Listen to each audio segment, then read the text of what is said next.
3 sutiyli yashashga tayyor xonadon sotuvga qo'yildi.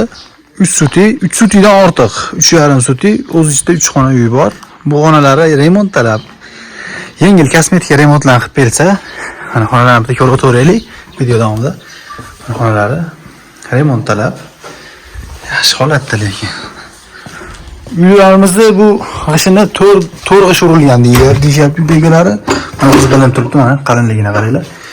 Juda ham qalin. Keyin salqin ekan, yozda salqin. Qishda shuni issiqqina damni olasiz, uyga kirib olib, mana qalinligi. To'rt g'ish urilgan ekan devor. Juda ham zo'r, remont talab xolos. Uyda yarim ekan.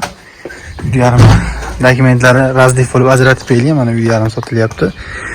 3,5 suti, bu tomonda yana qurilishga bo'sh maydoni bor ekan mana.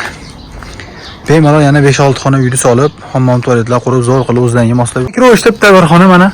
Mehmonlar uchun bir xona yashashga tayyor qilib berilgan xonadonimiz. Buni faqat aboy ish qolgan ekan xolos. Aboyni qilib berib, bemalol mehmonlarga kelsa kuzatib, yerdan maqsadini qilib olasizlar. To'liq aytsamiz, Tashlar Devodan Qo'qonliqqa shu yurganlarida 5-6 kilometr yurganlarni Chaqquldek mahalla ichida Qo'qonliq mahalla. Narxi $23,000 dan tushib beriladi. Bemalol telefon qilib baraka qilishlari mumkin. Farg'ona yuzasida xizmatlaydi.